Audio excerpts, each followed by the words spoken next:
Welcome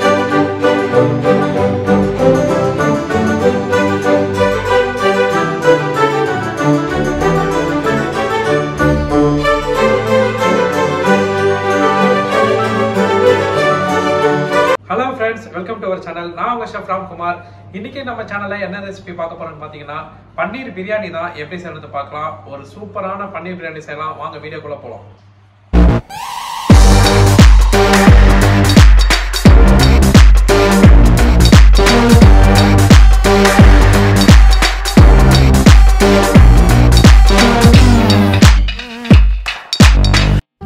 பன்னீர் பிரியாணி செய்கிறதுக்கு first 1 kg basmati rice எடுத்துக்கலாம். நல்ல குவாலிட்டியான ரைஸாக பார்த்து வாங்கிக்கோங்க.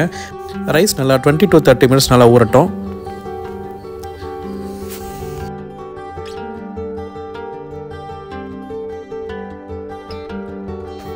நெக்ஸ்ட்டு பன்னீரை க்யூப்ஸாக கட் பண்ணி எடுத்துக்கலாம்.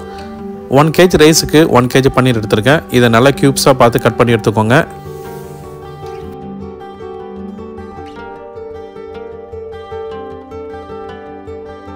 இப்போ பன்னீர் கட் பண்ணதுக்கப்புறம் இப்போ அதை மேரினேஷன் பண்ணிக்கலாம். காஷ்மீர் சில்லி பவுடர் இல்லை நார்மல் சில்லி பவுடர் வந்து ஒரு 1.5 டேபிள் ஸ்பூன் எடுத்துக்கோங்க. தனியா பவுடர் ஒரு 1/2 டேபிள் ஸ்பூன் எடுத்துக்கோங்க. கரம் மசாலா பவுடர் ஒரு 1/2 டேபிள் ஸ்பூன் ஆட் பண்ணிக்கலாம். இஞ்சி பூண்டு பேஸ்ட் 1 டேபிள் ஸ்பூன் ஆட் பண்ணிக்கோங்க. மைதா 1 டேபிள் ஸ்பூன் ஆட் பண்ணிக்கலாம். கார்ன்ஃப்ளவர் ஒரு 1 டேபிள் ஸ்பூன் ஆட் பண்ணிக்கோங்க. இப்போ லைட்டாக தண்ணி ஆட் பண்ணி கொஞ்சம் மேரினேஷன் மாதிரி ரெடி பண்ணிக்கோங்க. உங்களுக்கு கலர் வேணும்னா நீங்கள் ஆட் பண்ணிக்கலாம், அப்படி இல்லைனா நார்மலாக விட்டுடலாம். நான் லைட்டாக கலர் ஆட் பண்ணியிருக்கேன்.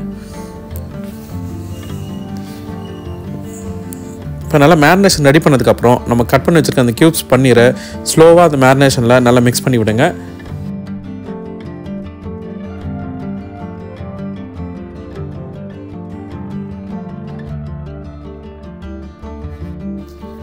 இப்போ பன்னீர் எல்லாத்தையும் மேரினேஷன் பண்ணியாச்சு. இது கொஞ்ச நேரம் ஊறட்டும்.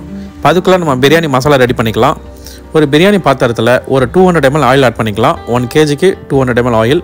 அதில் பட்டை, கிராம்பு, ஏலக்காய்லாம் ஒரு 5 கிராம் ஆட் பண்ணிக்கோங்க. இலை ஒரு 2-3 பீஸ் ஆட் பண்ணிக்கலாம். சோம்பு ஒரு 1/2 டேபிள் ஸ்பூன் ஆட் பண்ணிக்கோங்க. இப்போ இந்த ஹோல் கரம் மசாலா ரைட்டாக ஃப்ரை ஆனதுக்கப்புறம் ஆனியன் ஒரு 300 கிராம் ஆட் பண்ணிக்கோங்க. ஸ்லைஸ் பண்ண ஆனியன். பச்சை மிளகாய் வந்து ஒரு 3-4 ஆட் பண்ணிக்கோங்க. இப்போ இந்த ஆனியனை நல்லா கோல்டன் ப்ரவுன் கலர் வர வரைக்கும் நல்லா ஃப்ரை பண்ணி எடுத்துக்கலாம்.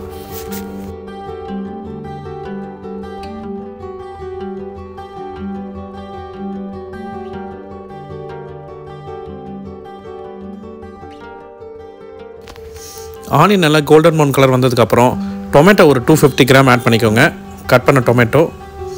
அது கூடவே சால்ட்டு லைட்டாக ஆட் பண்ணிக்கலாம். இப்போ இந்த டொமேட்டோ நல்லா வதக்கி எடுத்துக்கோங்க. இப்போ இந்த ஆனியன் டொமேட்டோலாம் நல்லா வதங்கிடுச்சு. இப்போ மசாலா ஆட் பண்ணிக்கலாம். 1 கிலோவுக்கு 10 கிராம் சில்லி பவுடர் ஆட் பண்ணுறோம். நம்ம 1 கிலோ ரைஸ் ஆட் பண்ணியிருக்கோம். So 10 gram chilli powder add பண்ணிக்கலாம். நெக்ஸ்ட்டு மல்லி புதினா ஒரு சின்ன கட் பண்ணது ஆட் பண்ணிக்கலாம்.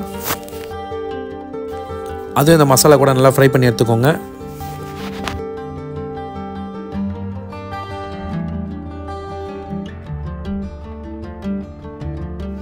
இப்போ இந்த மல்லி புதினா நல்லா வதங்கினதுக்கப்புறம் இஞ்சி பூண்டு பேஸ்ட் ஒரு 250 கிராம் ஆட் பண்ணிக்கலாம். இஞ்சி வந்து ஒரு 130 கிராம், பூண்டு வந்து ஒரு 160 கிராம். ஸோ ரெண்டுத்தையும் சேர்த்து நல்லா பேஸ்ட் பண்ணி அரைச்சி ஆட் பண்ணிக்கலாம். நம்ம இஞ்சி பூண்டு பேஸ்ட் இந்த ஸ்டேஜில் போடுறதுனால பார்த்தீங்கன்னா அந்த ஆனியன் டொமேட்டோலாம் அதுக்கு முன்னே நல்லா வதங்கிடுது. ஸோ அதனால தான் இஞ்சி பூண்டு பேஸ்ட் வந்து இந்த ஸ்டேஜில் ஆட் பண்ணுறோம். நெக்ஸ்ட்டு தயிர் ஒரு 200 ml ஆட் பண்ணிக்கலாம். ஆட் பண்ணி நல்லா மிக்ஸ் பண்ணிக்கோங்க. இப்போ மசாலா நல்லா ரெடி ஆகிடுச்சு. தண்ணி வந்து இந்த மசாலாக்கு லைட்டாக மேலே வர மாதிரி ஆட் பண்ணிக்கோங்க. அதாவது கிரேவி மாதிரி இருக்கணும். அந்த கன்சிஸ்டன்சிக்கு தண்ணி ஆட் பண்ணிக்கலாம். ரேஷியோலாம் கிடையாது. நம்ம வடி பிரியாணி தான் ரெடி பண்ண போகிறோம். அதனால் இப்போ இந்த மசாலா நல்லா கொதிக்கட்டும். அது வரைக்கும் ஒரு மூடி போட்டுடலாம். இப்போ அதுக்குள்ளே நம்ம மேரினேட் பண்ணி வச்சுருக்க பன்னீரை ஃப்ரை பண்ணி எடுத்துக்கலாம். ஒரு கடாயில் ஆயில் நல்லா டெம்பரேச்சர் ஆனதுக்கப்புறம் இது ஸ்லோவாக 1 by 1 நல்லா ஃப்ரை பண்ணி எடுத்துக்கோங்க. கொஞ்சம் எட்ட போடுங்க. கிட்ட போட்டிங்கன்னா பன்னீர் வந்து ஒட்டிக்கும். ஸோ மீடியம் ஃப்ளேம் வச்சு இந்த பன்னீரை நல்லா ஃப்ரை பண்ணி எடுத்துக்கலாம்.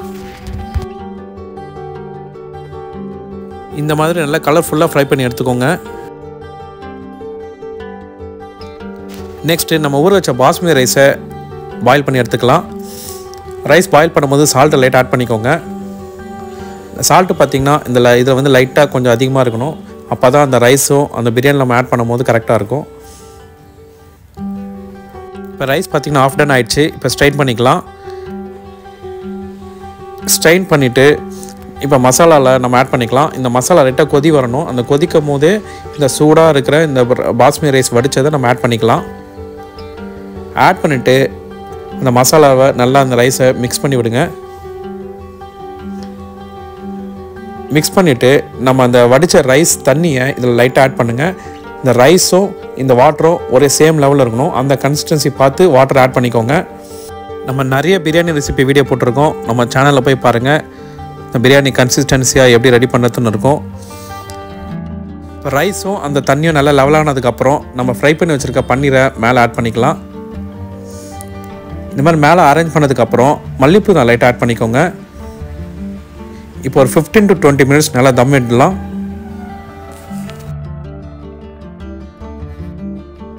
ஒரு 15 to 20 minutes கழித்து பார்த்தீங்கன்னா ஒரு டெலிஷியஸான பன்னீர் பிரியாணி ரெடி.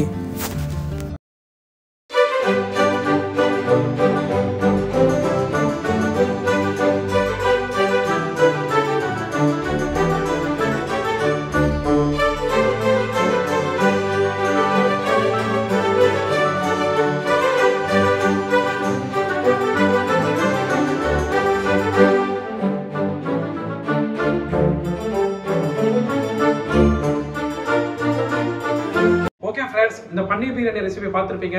நீங்களும் வீட்டில் ட்ரை பண்ணி பாருங்க. இந்த வீடியோ பிடிச்சிருந்தா லைக் பண்ணுங்க, ஷேர் பண்ணுங்க, சப்ஸ்கிரைப் பண்ணுங்க, மறக்காம பெல் பட்டனை கிளிக் பண்ணுங்க. மறுபடியும் வேற ஒரு ரெசிபி வீடியோவில் பார்க்கலாம். சைனிங் ஆஃப், உங்கள் ராம்.